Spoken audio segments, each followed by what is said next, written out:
47% of millionaires built their wealth through owning a business. But most of those businesses aren't tech startups or flashy brands. They're boring, repeatable services that quietly compound cash flow month after month while everyone else chases the next big thing. Laundromats, self-storage, and vending routes sit in the 90% success range, while most trendy startups die in their first few years. By the end of this video, you'll know the 6 boring business models that keep producing millionaires, the filters Harry used to pick his first one, and the exact month his cash flow finally passed his 9-to-5 salary. Harry didn't start rich. At 32, he was an operations coordinator earning $3,419 a month after tax. His net worth? A paid-off hatchback and $863 in savings. He tried the exciting routes: dropshipping that never made more than $97 profit, crypto that turned $1,500 into $412, a failed clothing brand that left him with boxes of unsold hoodies.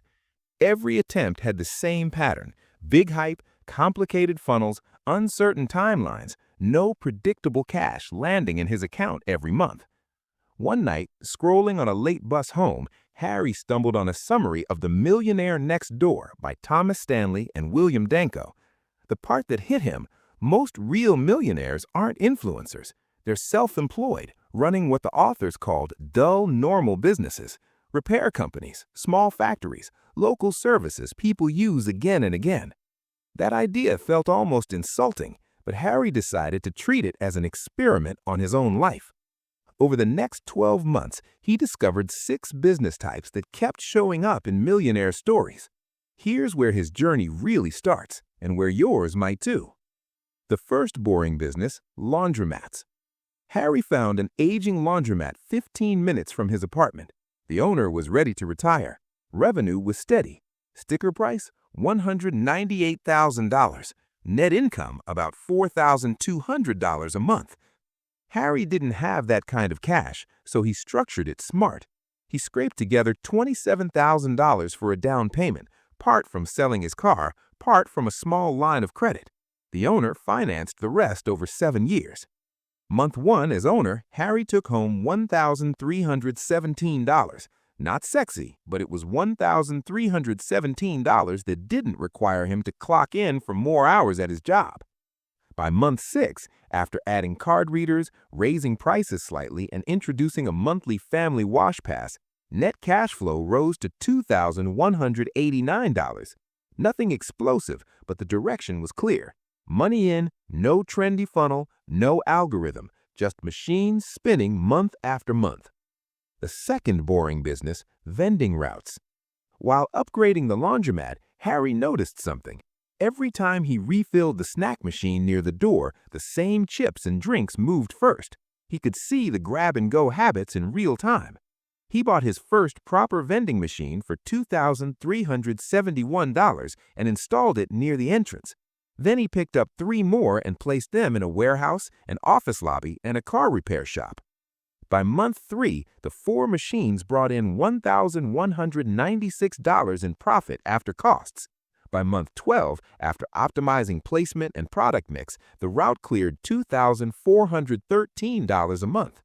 Now Harry had 2 boring businesses feeding each other.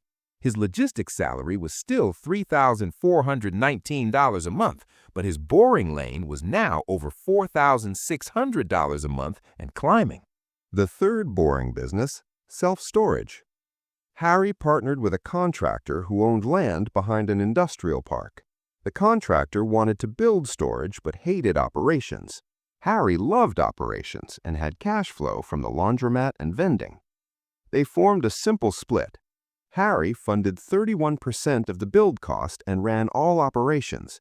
The contractor contributed land and construction expertise.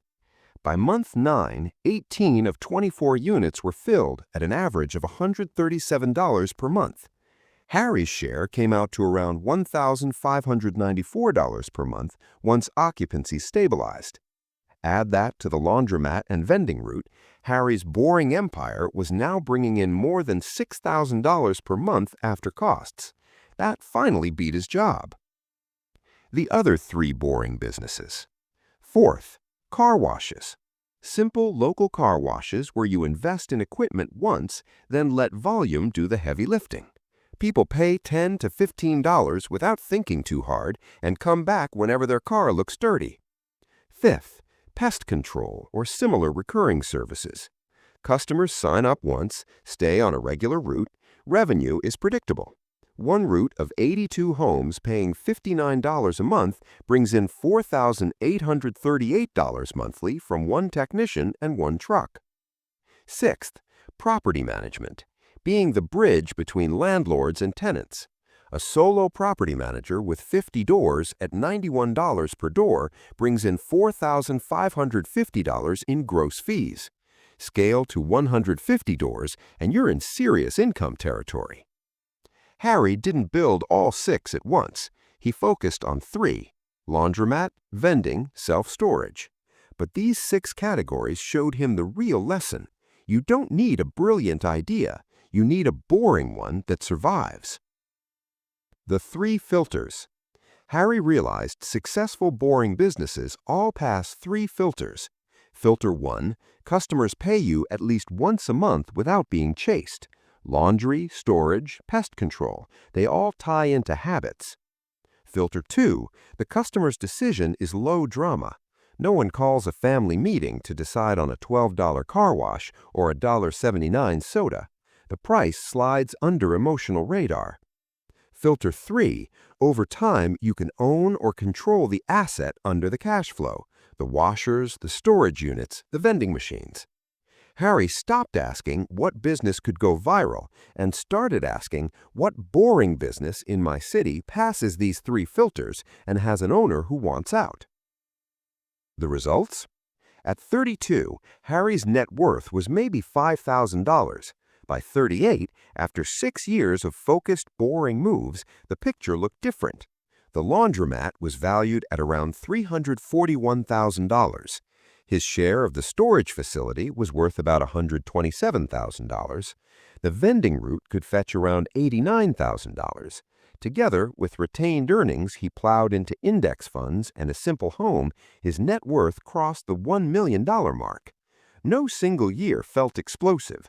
There was no viral moment, just slow, steady compounding growth from assets people barely notice when they drive by. What this means for you. First, you don't have to start at ownership. Spend one afternoon each week searching for real, boring businesses for sale in your area, physical or service businesses with years of history. Filter every listing through Harry's 3 questions. Second, stop underestimating tiny cash flow. $1,317 a month didn't change Harry's life overnight, but it changed his direction. Then he stacked $2,413 from vending and $1,594 from storage. Stacking boring is how the numbers become interesting. Third, accept that boring is a filter for you as much as for the business. Can you stomach repetition? Can you walk past your own machines week after week, adjusting small things, not chasing the next shiny thing? If yes, you're already ahead. Here's what you can do tonight. Pick one of the 6 boring categories that fits your city, just one. Write down 3 concrete moves. Maybe find 5 laundromats within 30 minutes and note which feel neglected. Maybe search for vending routes for sale. Maybe call one property manager and ask what tasks they hate most. Tiny steps, but tiny, boring steps are exactly what started Harry's path. 6 years later, people call him lucky. They see the numbers. They don't see the nights he spent reading about laundry machines instead of chasing hype. You don't need to copy his exact mix. You only need to copy the principle. Own boring, serve needs, not trends, and stack low-drama monthly cash flow. If you do that with discipline and give it enough time, you might look up one day, like Harry did, and realize boring made you a millionaire. So stop waiting for the next big thing. The boring thing is already here, quietly minting millionaires while you scroll. Which business will you choose? Drop it in the comments below, and let's build something boring together.